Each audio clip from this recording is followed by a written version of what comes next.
Here we go.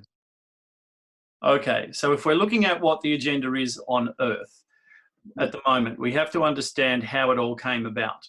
So the whole universe is operating under one system, and that's consciousness with intent, or rather through intent, manifests. So it's always wanting to expand consciousness, always wanting to get bigger. So any entity that's at a dimensional level is wanting to go to the next highest level. And to do that, it's got to pass all its various learning experiences or whatever so that it can go up to the next level. So what happened was around about, well, say 40 million of our years ago, and that's a rough approximation because time actually, of course, means nothing. It's a piece of elastic. Yeah. But there was a group of 5-dimensional consciousnesses in the Lyran constellation. And all life is played out at the 3rd dimensional level. This is the stage for everything. So whether you are a 5th dimensional entity or a 7th dimensional entity or a 9th dimensional, ultimately whatever you're doing will play out at the 3rd dimensional level. So if you're a 5th dimensional entity, you will often incarnate into a 3rd dimensional form to experience something. Okay, and of course there are 3rd dimensional consciousnesses as well. But these 5th dimensional consciousnesses are like a hive mentality. The whole race thinks the same way. And these consciousnesses in Lyra, they all got on with all of the other races in a harmonious situation, but they all secretly believed that their race was better than all the others. Now, because they wanted to ascend to the next level, which is unity consciousness at a star level of consciousness, that deep-seated belief structure had to be exposed if they were to move forward. So the higher consciousnesses above them said, well, what we need to do is we need to create a catalyst whereby those things can be brought to the surface and resolved. So they were aware that there was a 3rd dimensional reptilian race, one of the oldest, if not the oldest and most successful race in the universe, the Dracos, who had reached the lower levels of the 4th dimension. And they said, well, they want to come through and we want them to come through. So what we're going to do is we're going to create a scenario to bring everyone through and up. It's an upgrading for everyone. And this is related to something that is happening external to this universe by a race of beings called the avians, or the blue birds, as some would know them, who are actually bringing a higher level of the divine feminine to this universe. So we think the universe is old, but in actual fact, in the scheme of universes, it's really only at about 3rd chakra level, coming up to 4th chakra level. So it's a new level of divine feminines coming through. So the decision was made to create this scenario, and the reptilians went into the Lyran system and they said, right, we want your resources, we want your plans, we want all of this. And the various races there said, well, can we help you? No, you can't do that. To which the reptilians said, well, we don't care what you think. This is what we want. We're going to do it. Just get out of the way.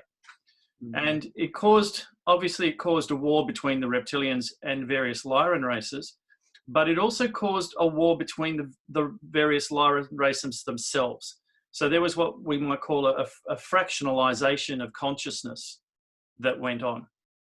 And now we had to go to the second part of it. We've exposed all of that. Now we have to find a way to bring it all together. Okay, it's all out in the open. Now we've got to come together as one consciousness. Yeah. So this planet, and there were a few steps along the way. There were steps where there have been hybrid races created between the reptilians and various other of the Lyran species. Yeah. And several of the Lyran races fled to different galaxies. In particular, they went to Orion, Vega. This is where the Pleiadians and the Sirians and various other races sort of formulated. And the Anunnaki was a branch of one of these species with a hybridization. The Anunnaki are actually a hybridization of the reptilians and these humanoid, like a first prototype, you might want to call it. And they came out into this solar system. Now, originally our Earth is not one of the original planets of this solar system. It was created from a collision between a planet in the Nibiru system, which is a series of planets that circles the second sun in our solar system, which is a brown dwarf. Now, every single solar system in the universe has at least 2 suns in it. There's no such thing as a solitary sun star system. And that's because there's no such thing as balance in the universe. Everything revolves around something. So we have a second sun, and it has a number of planets around it.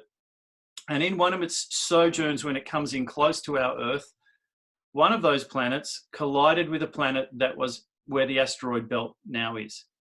And the remnants of that, part of it went off in the Nibiru system, and part of it tumbled into what is now the Earth system, where it eventually formed both the Earth and the Moon, which used to be part of the Earth, but because it was a ball of tumbling mass, a small piece of it broke away. This is why the Moon, we always only see one side of the Moon, and it has a joint orbit with the Earth, and the barycenter is about 3,000 kilometers inside the Earth. This is one of the, and there are lots of other reasons for that. So this was created as a new planet, and it was seeded by the reptilians. Okay, so they terraformed it as a laboratory, and that's why we have, if you look at the dinosaurs, they ruled for millions of years, but the diversity of the dinosaurs was extraordinary, because these were genetic experiments to increase either the attacking capacity of the reptilian or the defensive capacity. And if you look at those dinosaurs, they are either full-on attack or are they a full-on defense mechanisms. This was not evolution, this was genetic engineering. Then at some point about 65 million years ago, and there had been experimentation then starting to go on with including mammalian DNA into the prototypes. So the reptilians were obtaining what we would call mammalian DNA or insect DNA and all these things. They were trying everything. And they were trialing it out in this laboratory. Now, if you look at, for instance, a kangaroo, it has exactly the same biometrics in its rear legs and claws and everything as does a velociraptor. It's just got fur on it. And so there's no real predecessors for this. Same with a platypus. Look at a platypus. Yeah. It's clearly genetic engineering. There's no prototypes. What about the octopus? The octopus? Well, octopus is a whole different species. Yeah.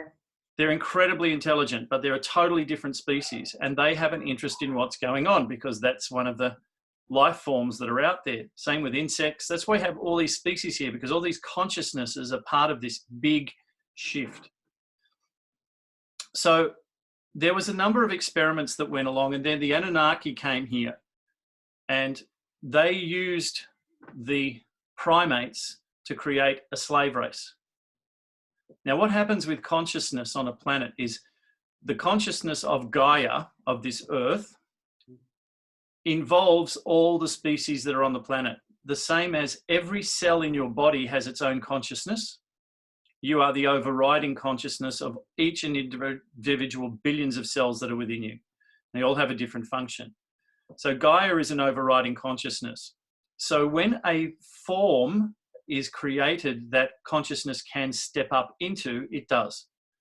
So human consciousness became, from the first prototypes that were genetically engineered from the 4 primate species that were originally used were the gorilla, the chimpanzee, the orangutan, and the gibbon, which all have either 44 or 48 chromosomes. And the one in the middle, 46, is where they started to create the first humanoid prototypes. So this was like Neanderthal man and Decentivans and all of that. These were all prototypes. The Neanderthal man wasn't stupid. He had a huge brain capacity, and that was too smart for what they wanted. So they didn't continue with that line. And the first ones they used, they created a whole lot of different prototypes, and all of these different prototypes were carried in the womb of what we would call Isis. So they needed to birth these prototypes, and so she was one of the main scientists. And so that's why she is the mother of mankind, because she was the womb that carried it. And all of the prototypes that were created were all female, because what you need to create a species is wombs. You only need one male. And in fact, the majority of races out there in the universe are actually androgynous. They're double X chromosome. That's the norm. The male was produced by surgically removing a part of the DNA from an X chromosome. That's where males were created. That's why in their development stage, they're incomplete females. Yeah. So the first prototypes were all the indigenous species. So that you've got the Aboriginals, the African Americans, the dark-skinned species. These were all indigenous, and that's why they are so connected to the planet. Okay, because they are human consciousness. And the first level of chakra development is basic survival. But what happened next was that they introduced the second stage. They introduced DNA from all of these other star races because what they had created was a viable prototype. The prototype being able to self-replicate and do all those bits and pieces, they said, right, now let's introduce this next DNA of all the galactic species and see if that can survive. So literally a Frankenstein's monster was created. That's why humans are so volatile, because they have the DNA from all of these star races in them. Now, this was the plan in effect. The plan in effect was we now have a vehicle where all of the DNA from all of the different races is in the same place and must learn to look after itself, first and foremost. Because of that, the higher consciousnesses, the star races, the Galactic Federation, etc., were all permitted to incarnate into a human form to assist the mission, including reptilians. Okay, so the reptilians have absolute permission and authority to be in the Illuminati people. Okay, so all of the other races are here and they're all helping to do their bit. However, because many of them have been here a long time, there was no understanding of just how addictive human patternings were. Yeah. If you've ever seen the Spider-Man movie where he gets the black suit and it just changes him, that's what these byproduct, these human emotions are like. They dictate to you rather than you to them. And so when star racers came in here to assist, they suddenly found themselves being taken over by these emotional reactions to things. And along the way, many of them forgot who they were. Yeah. Now, some of them are waking up again. They're not completely awake. They know they're here to do something. They're here to help humanity. What was it again? Yeah, so I'm going to become a yoga teacher, or I'm going to be becoming Reiki, or I know I'm here to help humanity, but I just don't know how, because they haven't remembered who they are. And if you don't remember who you are, you don't know specifically what was it that you were helping to resolve from your star race. Yeah. Okay. So they're here to remember, what was it about my star race that I need to now let go of so I can come into unity consciousness? So this whole mission is all about unity consciousness, and it involves all of the star races, the reptilians, all of what we would call the Galactic Federation, the Andromedan High Council, which is 7th dimensional, going up to the Hathors and Arcturans at 9th dimensional. And there's other races that are hovering, that have a part to play in this as well. So does that give you an overview of a bit of what's going on? Yeah, I mean, that's the bare bones of it. There's a lot more detail once you get into it. But the big obstacle, is actually the Pleiadians, because they have a major influence in the Galactic Federation. And they're all about light and love. And it's the fact that they are not honoring their dark side, which is what's blocking this from happening. Right. So therefore, what do we have to have? We have to have lots of dark side coming forward so that they can see it within themselves. We're all one, guys. You've got to honor the so-called dark side. And the dark side's not bad. It's just purpose-driven. Yeah. That's all it is. It's just purpose-driven. So that's sort of our the bare bones of the mission, about why we as star races are here. And once you remember which star race or races you are representing, and also remember that only the best of the best were chosen. You know, it talks about it in the Bible, and there's always little snippets and things that are of truth in there. Yeah. And Source told me, he said, look, there's just over 100,000 star seeds on the planet. So the problem is most of them are still asleep. Yeah. And those that are waking up don't fully remember. So the number of fully awakened star seeds is very, very small. He said, but that's changing. They're coming into a greater awareness and remembrance of who they are. But because of who they are, when they incarnate, they don't incarnate with other star seeds. That defeats the purpose. They incarnate with human consciousness. Yeah. So they spend most of their life feeling that they're alone. No one understands them. They're the black sheep of the family. They just want to get off the planet. All those, they're classic examples of star seeds. Yeah. And some people, you know, they have an affinity. They feel drawn to the Pleiadians, or they feel drawn to the Sirians. Well, maybe because they've heard, that's all they've heard. Maybe that's the only, and they've identified with that because it's something other than what they've incarnated in their form. You know, it's new language, it's new, you know. And anybody who's had any dealings with anybody who's strongly influenced by the Pleiadians goes, oh, shit, no. Because they're just so, you know, everything's just so wonderful and so lovely. It's like, and then you punch them in the throat. Well, the thing is that you can talk to them for 5 minutes, and if you say the right things, you can get them yelling and screaming like a banshee to show that they're the exact opposite of what they purport to be. Pushing buttons. Yeah, pushing buttons is a great way to expose where people are really at. Or can I sit on your chest and put a hot poker on it so I can hear your real voice? Yeah. Hashtag second dimension fantasies, you know. Yeah. So look, it's a great journey to be a part of at the moment, and this is the culmination of an extraordinary universal event, which is all being orchestrated from the higher realms. There's an architectural blueprint that has been created up at the 11th dimensional for this. And the ninth dimension of the Hathors is all about consciousness is structure and structure is consciousness. And they understand that absolutely everything is consciousness. Yeah. And it takes particular vibrational frequencies. So everything is to do with frequency and structure and the angles of everything. And so they understand that, and they are the ones who draw up these blueprints based on what the 11th dimensional wants. It's like you want a house designed, you go to an architect. Well, the architect is the one who draws up the blueprints. Yeah. The 7th dimensional ones are the ones who are the project managers for it to happen. And that's all about star consciousness.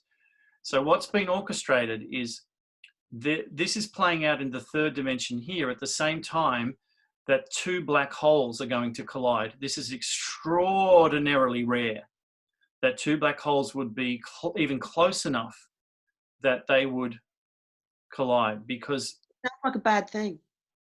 Oh, nothing's a bad thing. There's nothing. It's just a thing. Yeah. When science first postulated how the universe came into being, they said, oh, it was a big bang. So therefore, you know, the universe is expanding, but it's going to slow down and it's going to collapse down on itself. And when they put the Hubble telescope up, they were astonished to find that, in fact, the universe was expanding at an accelerating rate, which totally bemused them, because to them, that means there must be some external force outside of the universe pulling on the universe, because that's the only way that something can accelerate, is there's some force pulling on it. So this is beyond their comprehension. They don't understand this.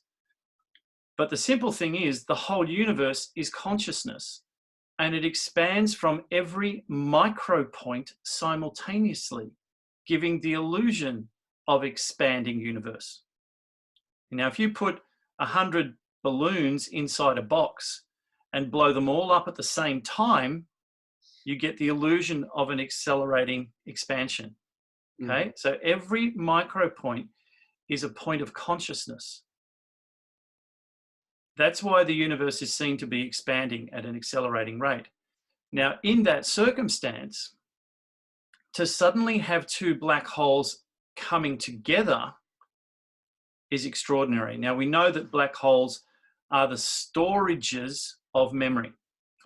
Okay, everything is recorded. Everything exists in every single atom. You are literally a walking library of the history of the universe, because every atom inside you has been there since the beginning of time. Yeah. Okay, just that most people have forgotten where their library card is. Or their power of recall. Sorry? Power of recall. Totally. So we're in a situation now where these two black holes, one which has been recording all of the Dracos side of things, not just the Dracos, but also the Korn, which have now come into the equation, this extraordinary race that we've just been starting to have discussion with, who are one of the oldest races in the whole universe, who self-isolated. C-O-R or K-O-R? They actually showed it to me as K-A-U-N. K-A-U-N, corn. Okay. Yeah, that's how they showed me that they would spell it in our language. Yep. So there are these other races who are popping up now, and they're all about atonement. And it's not, they've lived blame, they've lived all of this stuff, and they've gone way past that, and they're incredibly humble. And for a reptilian species to be humble is like, whoa, it's very different. Yeah. And they have literally just reconnected with the Dracos. And they've been telling us all about what their ancient historical myths all about. And that's a whole amazing story just of itself. And all of this is related to the coming together of these two black holes, which will cause this extraordinary, it's like a matter and antimatter collision at the same time. Do we know when that's happening? Well, now, because everything happens in the now. There is no, it's like it's like a length of elastic. You can put all the events on the elastic. It doesn't matter how much you stretch the elastic, the events all happen in the same order. Yeah. Okay, so time is a piece of elastic, but the events... It's so programmed, isn't it? Yeah. The way I explain it to people is, if let's say that you were going to write a script for your life, and this is an interesting issue, the issue of the Akashic records. Most people think that you live your life and it's stored in the Akashic records. It's actually the other way around. Your life is created first in the Akashic records, and then it's played out. Okay, so think you're a script writer. You've written a film. Okay, you cast the whole thing, all of the things that can happen. In fact, I'm going to go a step further than that. Imagine that you're creating a CD-ROM game. So you create all of the characters, all of the levels, all of the possibilities, and on that CD-ROM game, there's probably about 5 billion possible outcomes. And when you put it in the machine and press play, so there's your destiny. You have 5 billion destinies. When you put it in the machine and press play, the decisions you make second by second, your free will, determines which one of those destinies will be seen. But all of the others exist there. Yeah. But you only see the one. This is what people might call parallel universes or parallel existences within the, that movie Sliding Doors was based on that. We were just talking about Inception earlier with a friend. Yeah. And all the layers. When you're in your dream space. Yeah. So every single moment, now let's take that CD-ROM game and let's say it's an old-fashioned film, right? 24 frames a second film. Every single frame of that film exists simultaneously on the shelf. It's only once you put it into the projector and press play that you get the illusion of time, because you're watching it through a set perspective. But the reality is, as each frame comes in to be flashed on and then disappears, it's still there. It's just not being highlighted. Yeah. Now you take it a step further and you look at the shelf and you realize there's a dozen films on the shelf. There's 100 films on the shelf. And all of those alternate lives exist simultaneously. You're just choosing to focus on one through whatever you're watching it through, which is this.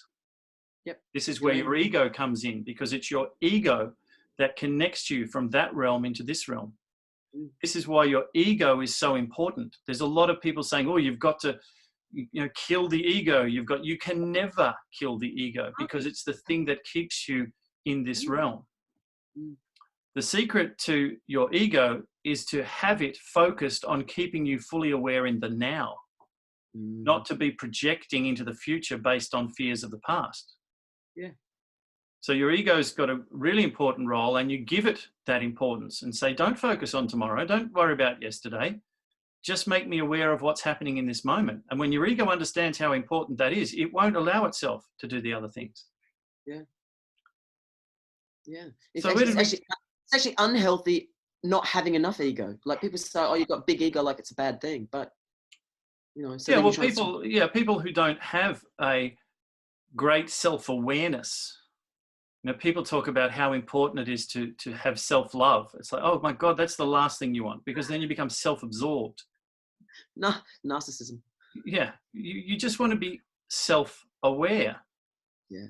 That's all you need to be, aware of who you really are. Because we've been shown that this thing called love doesn't exist at higher realms. It's one of the biggest projections. It doesn't exist at higher realms, because at higher realms, all there is purpose. And when you're aligned with your purpose, you're in a blissful state. What we call love down here is actually the problem. Actually, are you saying that love is not the answer? No, it's the problem. Love is the problem.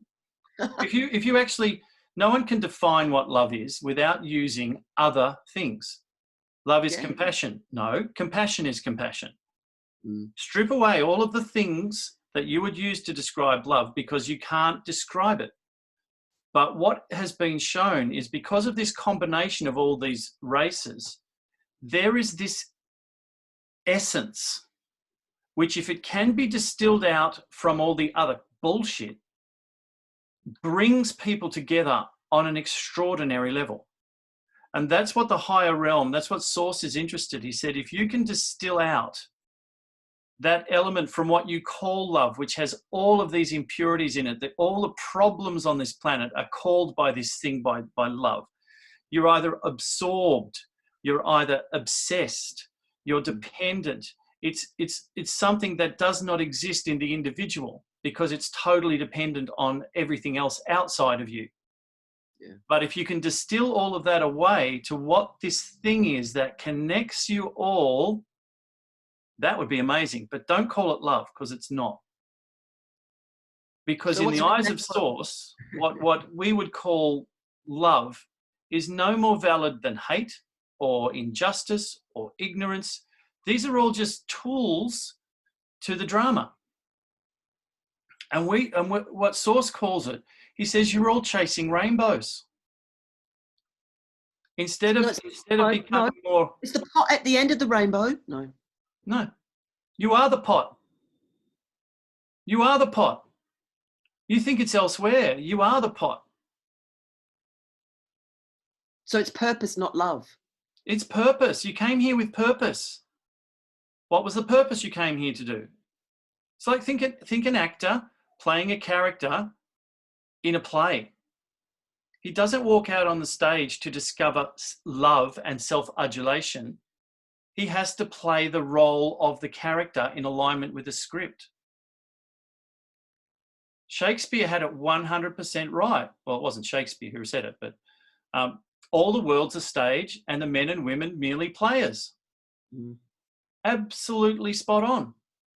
We have been so deluded into chasing this rainbow called love that we feel if we don't get it from somebody else, we're not of any value.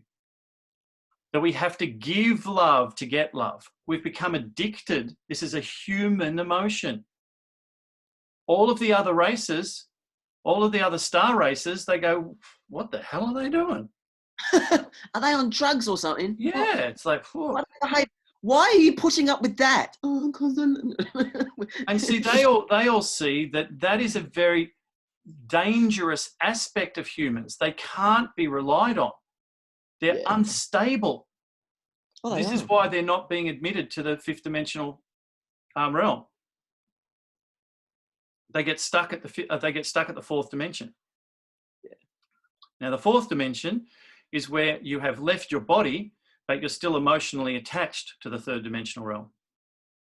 Yeah. And in that area, that realm where you're still emotionally attached, you can create at will.